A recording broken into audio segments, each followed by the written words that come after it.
Confident group ಸಂಸ್ಥಾಪಕ CJ Roy ಆತ್ಮಹತ್ಯೆ. IT ಅಧಿಕಾರಿಗಳ ಮುಂದೆಯೇ ಗುಂಡು ಹಾರಿಸಿಕೊಂಡ ರಾಯ್. ಐಟಿ ದಾಳಿಗೆ ಹೆದರಿ ಸಾವಿಗೆ ಶರಣಾದ ಕಾನ್ಫಿಡೆಂಟ್ ಗ್ರೂಪ್ ಮಾಲೀಕ. ಬೆಂಗಳೂರಿನಲ್ಲಿ ಲಾಂಗ್ ಫೋರ್ಡ್ ರಸ್ತೆಯಲ್ಲಿ ನಡೆದಿರುವಂತಹ ಘಟನೆ ಇದು. ತೆರಿಗೆ ವಂಚನೆ ಆರೋಪದಲ್ಲಿ ಐಟಿ ತಂಡ ದಾಳಿ ನಡೆಸಿತ್ತು. ಪಿಸ್ತೂಲ್ನಿಂದ ಶೂಟ್ ಮಾಡಿಕೊಂಡು ಆತ್ಮಹತ್ಯೆ. ಸ್ಥಳಕ್ಕೆ ಬಂದ ಅಶೋಕ್ ನಗರ ಪೊಲೀಸರು. ಐಟಿ ದಾಳಿಗೆ ಹೆದರಿ ಆತ್ಮಹತ್ಯೆ ಮಾಡಿಕೊಂಡ ರಾಯ್. ತಲೆಗೆ ಗುಂಡು ಹಾರಿಸಿಕೊಂಡು ಸಾವಿಗೆ ಶರಣಾದ ಉದ್ಯಮಿ. ತಮ್ಮ ಚೇಂಬರ್ನಲ್ಲೇ ಆತ್ಮಹತ್ಯೆ ಮಾಡಿಕೊಂಡ ಸಿಜೆ ರಾಯ್.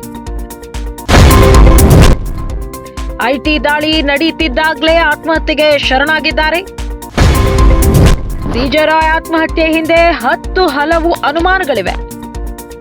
ಕಾನ್ಫಿಡೆಂಟ್ ಗ್ರೂಪ್ ಸಂಸ್ಥಾಪಕ ಸಿಜೆ ರಾಯ್ ಆತ್ಮಹತ್ಯೆ ಮಾಡಿಕೊಂಡಿದ್ದಾರೆ. ಐಟಿ ದಾಳಿಗೆ ಹೆದರಿ ಸಾವಿಗೆ ಶರಣಾಗಿರುವಂಥದ್ದು. ಕಾನ್ಫಿಡೆಂಟ್ ಗ್ರೂಪ್ ಮಾಲೀಕರು ಇವರಾಗಿದ್ರು. ಬೆಂಗಳೂರಿನ ಲಾಂಗ್ ಫೋರ್ಡ್ ರಸ್ತೆಯಲ್ಲಿ ನಡೆದಿರುವಂತಹ ಘಟನೆ ಇದು. ತೆರಿಗೆ ವಂಚನೆ ಆರೋಪದಲ್ಲಿ ಐಟಿ ತಂಡ ದಾಳಿ ನಡೆಸಿತು. ಪಿಸ್ತೂಲ್ನಿಂದ ಅಂದ್ರೆ ಅವರ ಚೇಂಬರ್ನಲ್ಲೇ ಶೂಟ್ ಮಾಡಿಕೊಂಡು ಆತ್ಮಹತ್ಯೆ ಮಾಡಿಕೊಂಡಿದ್ದಾರೆ. ಐಟಿ ದಾಳಿಗೆ ಹೆದರ್ಕೊಂಡು ಆತ್ಮಹತ್ಯೆ ಮಾಡಿಕೊಂಡಿದ್ದಾರೆ ರಾಯ್ ಅಂತ ಹೇಳಿ ಇದೀಗ ತಿಳಿದು ಬರ್ತಾ ಇದೆ. ತಲೆಗೆ ಗುಂಡು ಹಾರಿಸಿಕೊಂಡು ಸಾವಿಗೆ ಈ ಉದ್ಯಮಿ ಶರಣಾಗಿದ್ದಾರೆ. ತಮ್ಮ ಸ್ವಂತ ಅಂದ್ರೆ ತಮ್ಮ ಚೇಂಬರ್ನಲ್ಲಿದ್ರು, ತಮ್ಮ ಚೇಂಬರ್ನಲ್ಲೇ ಆತ್ಮಹತ್ಯೆ ಮಾಡಿಕೊಂಡಿದ್ದಾರೆ. ಅದು ಕೂಡ ಐಟಿ ಅಧಿಕಾರಿಗಳ ಮುಂದೆಯೇ. ಐಟಿ ದಾಳಿ ನಡೆಯುತ್ತಿದ್ದಾಗಲೇ ಆತ್ಮಹತ್ಯೆಗೆ ಶರಣಾಗಿದ್ದಾರೆ. ಸಿಜೆ ರಾಯ್ ಆತ್ಮಹತ್ಯೆ ಹಿಂದೆ 10 ಹಲವು ಅನುಮಾನಗಳು ಇದೀಗ ಸೃಷ್ಟಿಯಾಗ್ತಾ ಇದೆ. ಕಾನ್ಫಿಡೆಂಟ್ ಗ್ರೂಪ್ ಸಂಸ್ಥಾಪಕ ಸಿಜೆ ರಾಯ್ ಆತ್ಮಹತ್ಯೆ. ಐಟಿ ಅಧಿಕಾರಿಗಳ ಮುಂದೆಯೇ ಗುಂಡು ಹಾರಿಸಿಕೊಂಡ ರಾಯ್. ಐಟಿ ದಾಳಿಗೆ ಹೆದರಿ ಸಾವಿಗೆ ಶರಣಾದ ಕಾನ್ಫಿಡೆಂಟ್ ಗ್ರೂಪ್ ಮಾಲೀಕ. ಬೆಂಗಳೂರಿನಲ್ಲಿ ಲಾಂಗ್ ಫೋರ್ಡ್ ರಸ್ತೆಯಲ್ಲಿ ನಡೆದಿರುವಂತಹ ಘಟನೆ ಇದು. ತೆರಿಗೆ ವಂಚನೆ ಆರೋಪದಲ್ಲಿ ಐಟಿ ತಂಡ ದಾಳಿ ನಡೆಸಿತ್ತು. ಪಿಸ್ತೂಲ್ನಿಂದ ಶೂಟ್ ಮಾಡಿಕೊಂಡು ಆತ್ಮಹತ್ಯೆ.